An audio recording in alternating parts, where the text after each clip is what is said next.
Yeah, hello everyone. So now we are going to start with the next experiment, differential amplifier. So in differential amplifier, there are some important things which we have to keep in mind. Okay, so totally we have 6 transistors, that is 2 PMOS and 4 NMOS are there. So while placing the PMOS as well as NMOS, students do mistakes. So in order to rectify those, so I am just invoking, already the circuit is ready, but still I am invoking some of the transistors to show how to place the transistors.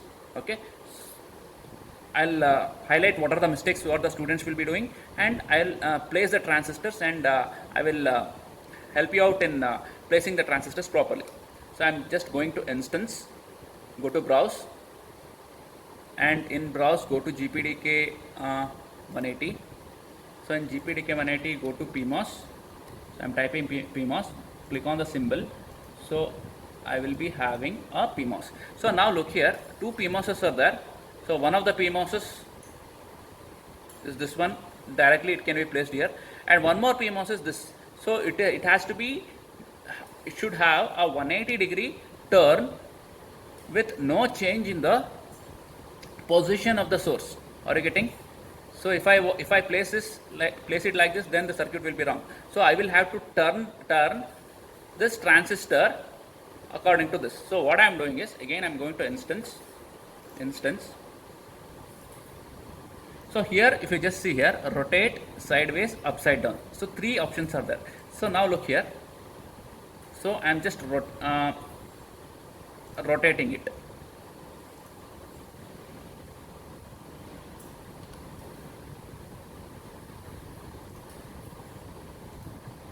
Yeah, I'm just rotating it. So what happens? So it is not matching. I'm rotating it. No, it is not. No. Again, it is back to the normal position. So if I rotate it, it will not help us in placing this transistor according to the thing what is present here. So what I'm doing sideways. So if you just click on sideways, see here, easily you can do it. Right? So similarly, let me do for NMOS. Go for NMOS. So one of the NMOS, one second, one sideways, no, upside down, sideways, rotate. See, one of the NMOS is, yeah,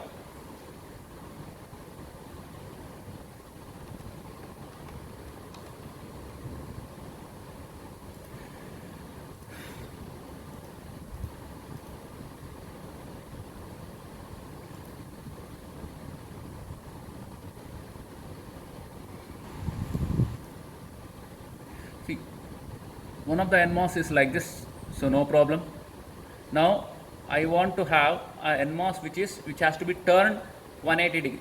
So I'm just clicking on sideways. So since I clicked on sideways, it is matching.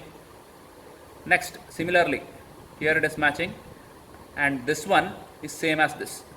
So hope you got how to place the transistors. So many of the students have made mistakes related to this. So I just tried my part in helping you out in this regard.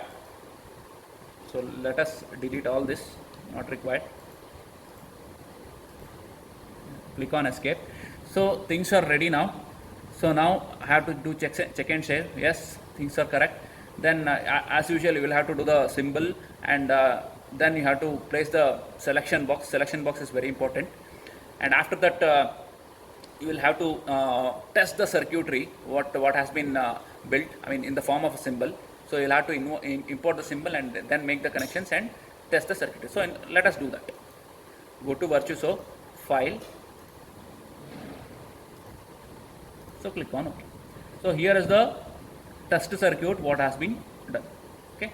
So now what we have to do, we have to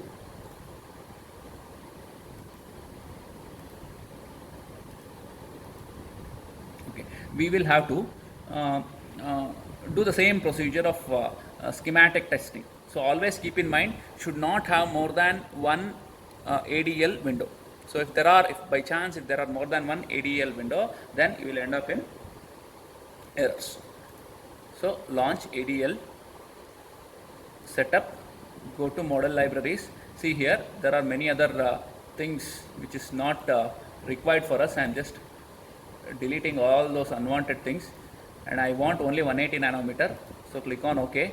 Analysis, choose transient, click on phi m moderate. So what is this phi m? Stop time. Stop time is nothing but till that point of time the waveform should be visible. So that is 0 to 5 milliseconds the waveform should be visible. That is the meaning of it. Apply, then click on DC, save DC operating point, go to component parameter, select the input as usual, then sweep range, that is minus 2.5 to 2.5, apply, AC 0.1 to 100, automatic, logarithmic 20, apply, it will be OK. Now go to outputs, to be plotted, select on the schematic. So I am clicking on one of the input and output. Go to simulation, netlist and run. So here we have got 3 windows, 3 sub windows within a main window. Click on the window wherein you want to visualize it, and so this is how things are there. So with the input you have got output. See, one thing you have to observe here, the one of the input, only at one end we are giving the input, the other end it is grounded. So we are not clicking on both the inputs. Okay. So here this is the, as usual, the operating point of the Q point in the DC response. Next, here we have the AC response. So this completes the simulation of differential amplifier. Next, we'll start with the layout. Launch, layout Excel, create new, sorry.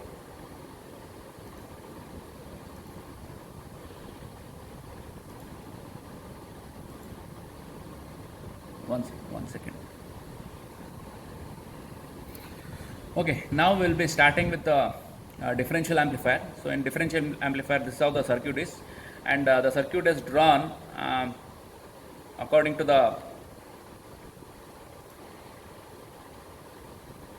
schematic, by keeping schematic as a reference. So now what we'll do is we'll do the same thing. So DRC and other things. So run DRC. So the procedure remains the same. Only thing is the connection. So if you are able to do the connection properly, then there is no problem. So click on OK. Yes. So no DRC errors found. So if you just observe here, the connections are very important here.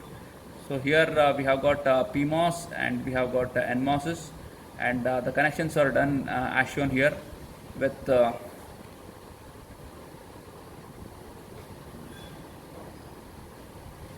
proper placements of the wires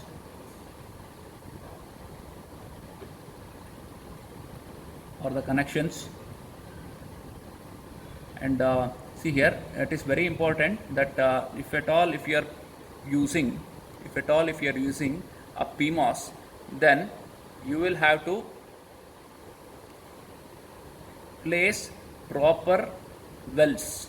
Okay, so if the wells are not properly placed, then it will be a problem. Okay, so that means to say here we have got a black screen. So what is this black screen? So that is a screen which indicates that it is a positively charged area. That means to say, in the fabrication process, so what happens, you will have to take a semiconductor material. That semiconductor material should be positively charged. So you might be wondering, what is that positively charged? So positively charged material has to be taken. So what if we take negatively charged? So negatively charged means you will be having an extra free electrons which is present. So you have to take care of those free electrons movement along with all the movement of charges within the circuitry which is present here. So you will have to if at all if you want to place a PMOS on the positively charged area, no, it is not possible. So for that you need to draw a N well here. So the dotted lines indicates N well. So on a positively charged area you will be having a PMOS. So how is it possible? It is not possible to have a place a positively charged material on a positively charged area, right? So for that we are having a N well. So the dotted lines indicate the N well. So on that N well we are placing our PMOS. Clear with us? Next we are having all these connections. See, connections are quite simple. Wherever there is a blue color, that means to say it is metallic in nature. So we are making metallic connections. Wherever there is poly, green color, which is present inside the PMOS. So if I want to make a connection, I am taking a poly. So that is this one. And likewise, we will have to make the connections. So DRC is over. Now straight away, let me go with the QRC. So go to OK. Check for its correctness.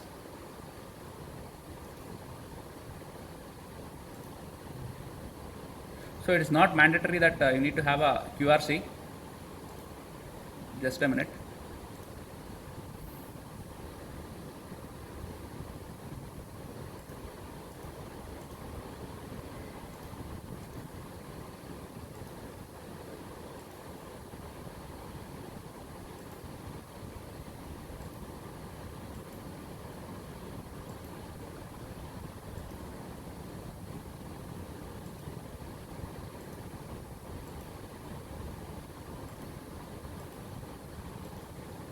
Okay, here we got the sound shifter. So we have got the parasitic values of resistances and capacitances. So here we have got a resistance. Next, let me check if at all if I can get capacitance. Yes, here I have got a capacitance. So as soon as you enlarge it, press F so that it will come to the normal position. Yeah, here we have got capacitances. So clearly this shows the parasitic values of resistances and capacitances. So this completes the differential amplifier. Thank you.